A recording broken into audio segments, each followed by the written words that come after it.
All right, next week we got something special going on at Citizens Bank Park with Covenant House. We've talked about how Jeff is sleeping out. We've got somebody else who's going to be joining him, a little more prominent than Jeff, Philly's great Larry Bowa. Thanks so much for joining the show, Larry.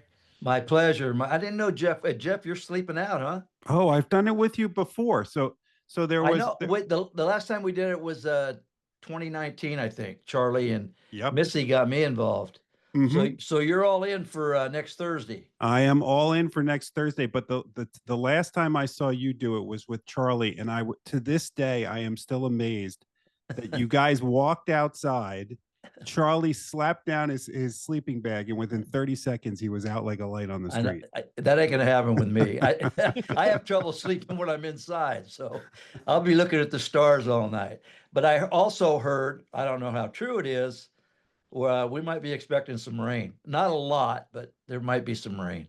We It'll had be that years ago, Jeff, when we did it the remote one year. Don't you remember? We slept out and like at our houses and it was like cold and rainy. And I mean, that's although it's terrible for you guys to be out in it, that's really what they want people to understand is Yeah, to this get the is what feel. this is what people face. They face the cold temperatures, they face the elements. And so talk about for you how good it is for the Phillies to be involved raising awareness about the problem that exists in the area. I think it's great for us to be involved in this.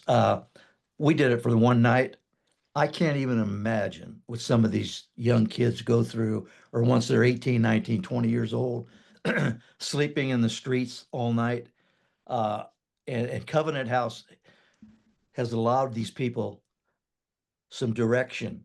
Once they get out of the foster home, they can go to the Covenant House. They provide them with food, education.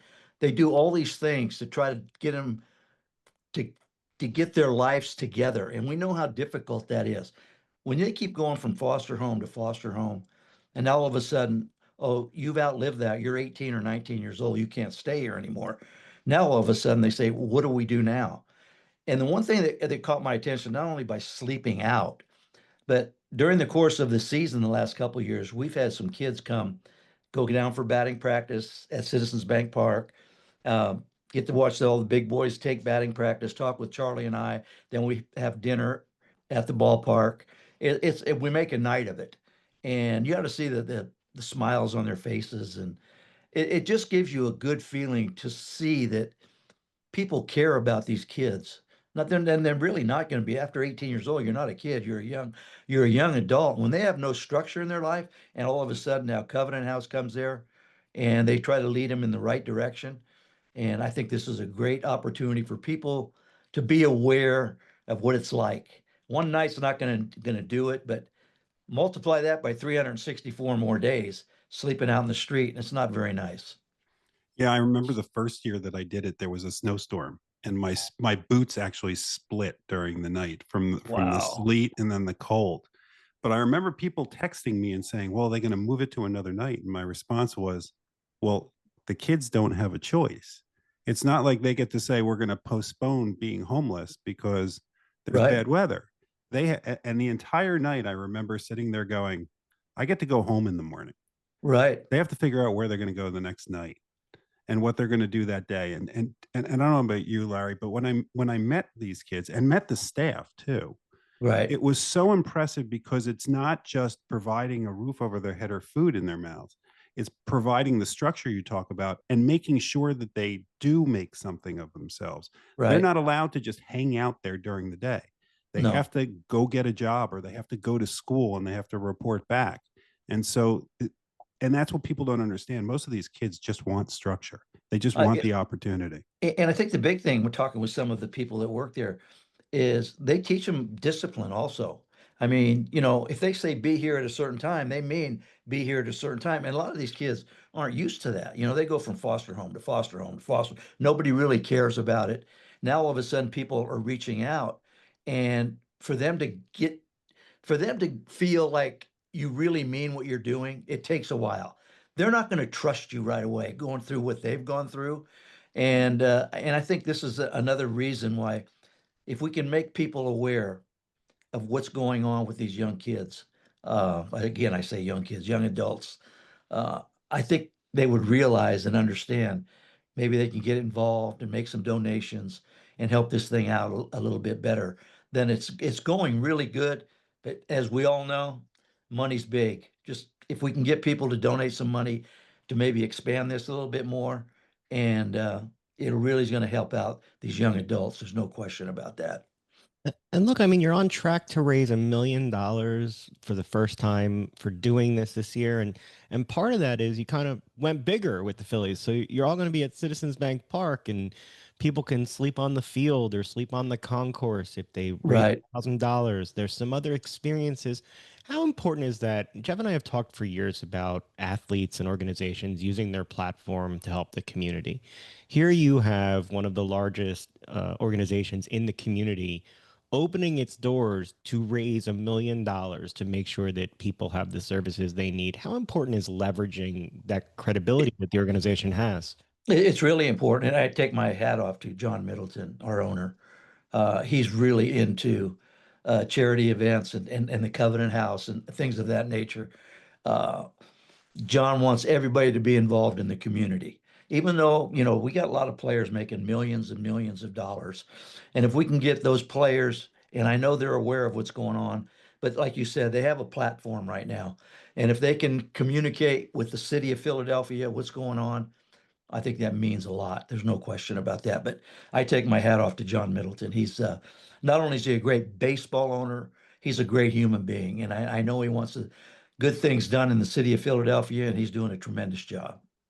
How lucky are we that we've had the ownership groups that we've had over the years from the time that you were playing with the Phillies until now? Not just Mr. Middleton, but also Mr. Giles, Montgomery, the whole list of them. Right. Ruley Carpenter, Hmm. who I was, he was the owner when I first started out. Then Bill took over.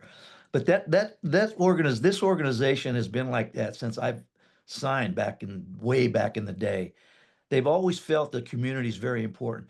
Dave Montgomery, when he was here, he made it a point when these guys signed these long-term contracts that he wanted them to pick a charity and be involved in it. There's not too many baseball teams that do that.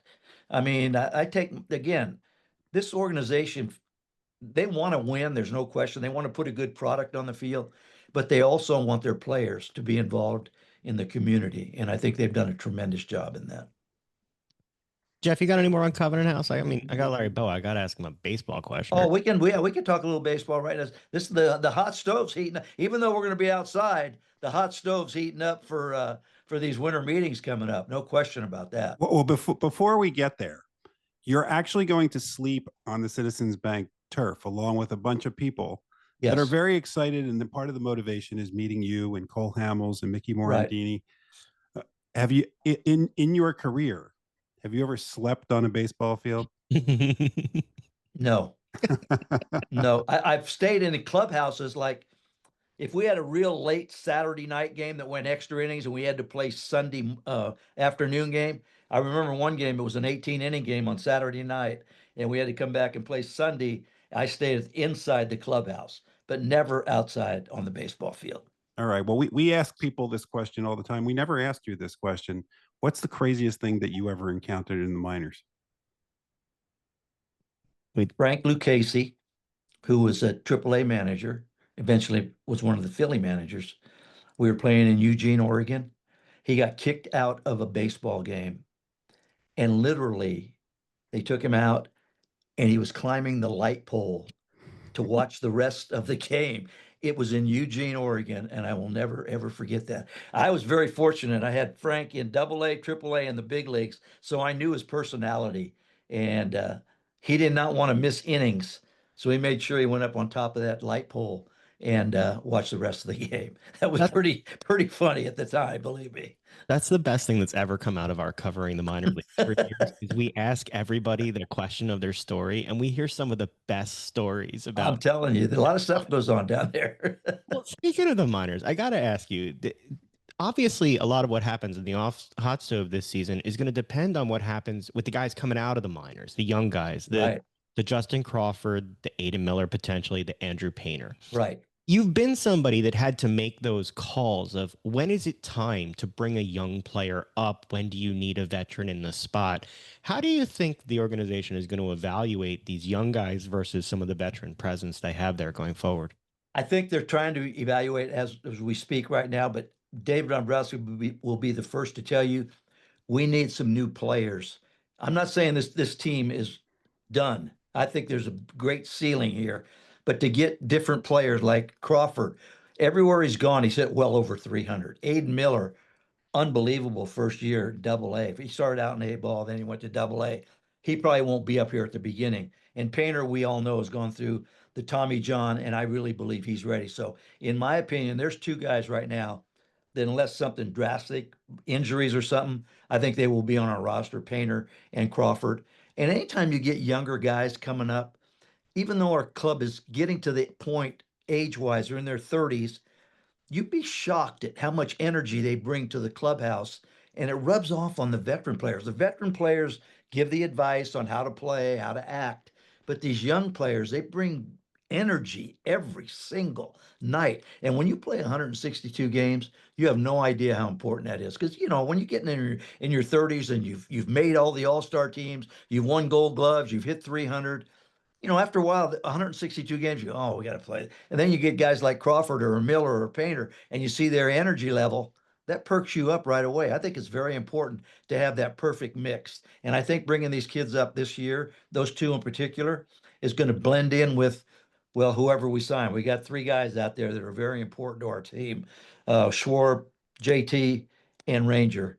I don't know how many we're going to sign. I would love, if it was my money, I'm signing them all, but it's not my money, and I don't know what direction they're going. I know Schwarber's probably at the top of that list. That, to me, not only what he does on the field, it's what he does in the clubhouse, what he does in the community. That's so important to this organization, and I think that's a big must sign. And again, we don't know. He played out the season. He rolled the dice. He had a tremendous year. I know he wants to be here, but some guys liable to blow him out of their water and say, "Man, we're going to give you blah blah blah blah blah," and they're going to go, "Whoa, wait a minute." So we're going to see how that plays out. How important, as somebody that was that glue guy in the locker room and then was a manager who got to see others do it, how important is that intangible, that leadership quality that he has? I think it's huge. I think that is probably, with the exception of going out and playing the game, that's right there near the top. And he's a guy. He's a leader, and he gets his point across without embarrassing anybody. He'll bring somebody aside and say, "Hey, that's not how we play here. This is what you got to do." But his voice is so strong in that clubhouse.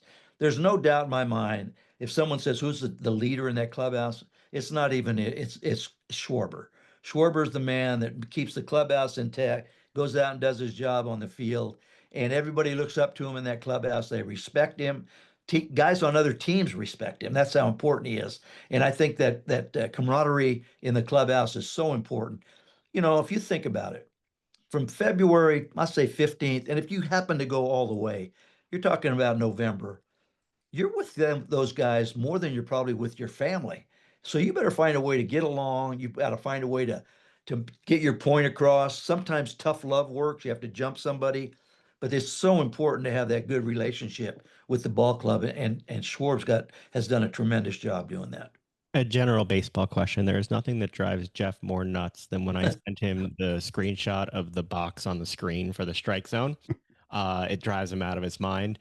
Obviously, ABS coming next season. You're more of a traditional baseball guy like Jeff is. Your thoughts on the impact of the game, if at all? I hate the box. First of all, I think the umpires, that puts so much more pressure on the umpires. And you know what? People don't understand that box on one ballpark, it might be maybe a little bit to right center. On another ballpark, the camera might be a little bit to left center. So that box isn't the end all be all. And for these umpires to be scrutinized, I was sitting with an umpire evaluator towards the end of the year last year, and I said, "Now, what do you do after this game?" He says, "Well, this game was well over 200 pitches. We go down and go over every single pitch and basically go over, well, you missed that one, or you got that right." And I said, "So he's got to redo the whole game here?" And he said, "Yes." And I think, sometimes human error, human element is important. When we played, if an umpire called a ball down early in the game, you knew that pitch is going to be a strike all day. So you as a player had to make that adjustment. Those other umpires that wouldn't call a pitch down, they'd call the pitch up. Again, you knew who the umpire was, so you better start swinging at that, or he's going to call it. But with this new technique coming out, I think there's going to be a lot of issues there. Somebody asked me, who do you think it favors? I got to think it might favor the pitcher a little, because if it just nicks that so-called box, that's going to be a strike. And you only have two challenges, and the guys that can challenge are the catcher, the hitter, and the pitcher. Nobody else can challenge. You can't look in the dugout. Guys can't scream out, challenge, challenge. You have to do it right away within a certain amount of time. And if you lose, you only have two. Now you're down to one. So if you obviously, if you're right, you keep your two. But it's going to be interesting to see how it plays out. I've gone to some AAA games, and I wasn't too impressed with it. Believe me. To me, Larry, the problem is that baseball is more than just the science; it's the art, and, Right. and it's the art of catching, it's the art of pitching, and I think that you take some of that away The if Yes. you framing. have this. Yeah, the Well, framing. the framing is going to be gone. All this stuff about framing now, forget it, because it's going to be where that ball crosses the lines. So all this energy and all the analytic people that said, "Oh, we need a catcher that frames. He has got to do this," that's out the window now. There, you go back down to the traditional. Don't go down on one leg to try to steal a strike, because it's not going to matter. It's going to be in that box, and if it's in that box, it's going to be called a strike.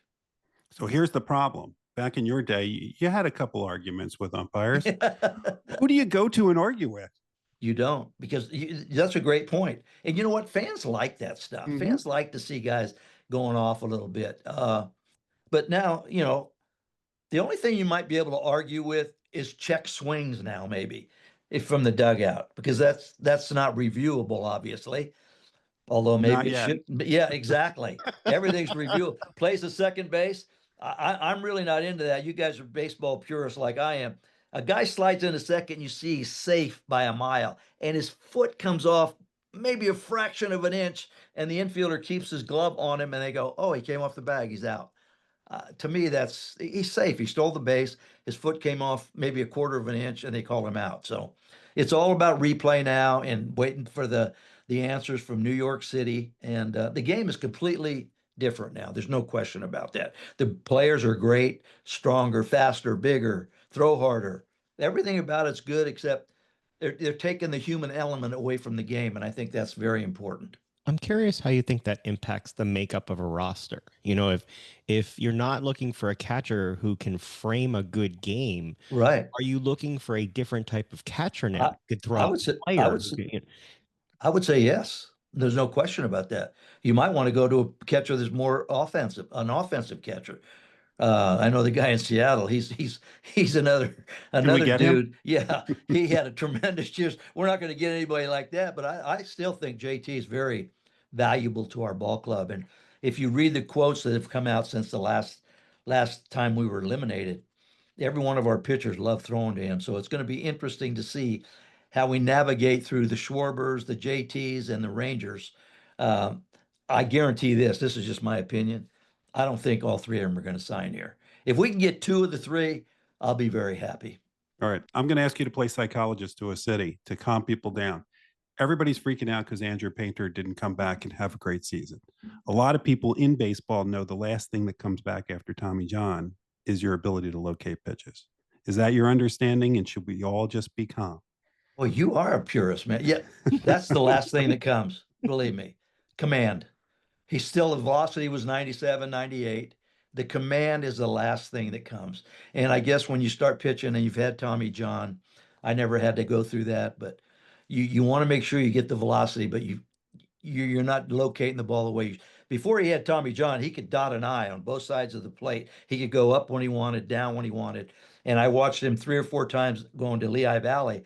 And that was the big thing that stood out in my mind. His command wasn't real good. He was pitching behind a lot, 2-0 and 3-1. And as you well know, following baseball, it sounds like you followed a lot. You get in those 3-0, 3-1, 2-0 counts, those big league hitters don't matter. They don't care how hard you throw, they're going to hit it. So command's going to be important, and it usually takes a good year and a half. So I wouldn't panic over the Painter thing. He's got all the qualities to be a very successful pitcher. The guy that I'm not worried about, but I'll hope we get him in spring training is Wheels. I think that's important. That's a tough operation to go through. And somebody asked me about him 2 days ago. What would you do? And I said, I'd let him go to spring training. This is just me now, but I would not bring him up here in April with the cold weather, the rain, and everything. I let him stay down in Clearwater, make sure everything's 100%. Once the weather clears up here, bring him up, and then don't worry about it. All right, I've done enough baseball. I want to go back to the event. And I just want to Okay. ask you, what does it mean to you to be able to It, help kids and help an organization like this? it means a lot to me because I was very blessed, even though I didn't get drafted, I didn't play high school ball. But once I did sign, I was very blessed to stay in an organization for most of my career. Towards the end, I went to the Cubs for 4 years. But the fact that I can give something back to the city of Philadelphia, I've been treated great by not only the ownership group, but the people in Philadelphia everywhere I go. You know, you win a ring, you're set for life here. You win a World Series here, they love you forever. And I look back at that, and it was very important for me to give back to the community. And I didn't make the kind of money where you could write a check out and say, here's $1 million for the Covenant House. So if I can just give my voice and say how important it is to the Covenant House to support it, I think that's the most important thing I could do right now. I don't think we can say anything better. Yeah, no, Jeff will look forward to sleeping on a baseball field for the first time with you. All right, Jeff, come over and rap with me because I'm not going to go to sleep right away. We'll talk baseball. Me neither. Okay. Jeff will, you may regret saying that, Larry. No, I love talking baseball, especially during the winter. There's no baseball. So I'm lost already. I'm just hoping you're wrong about the weather. Yeah, I am too. In fact, I just checked it. It was 54% rain on that Thursday night. So maybe it's a 45% chance of no rain. Yeah, Let's so look at maybe it that way. we can look at the optimistic side and say we're going to get the 45%. All right. Thank you for supporting this cause, and thank you so much for All joining right, us, Larry. I will see you next week. Thank you, Larry. All right, take care, guys. Take Bye-bye. care. Have a good night. All right, thank you.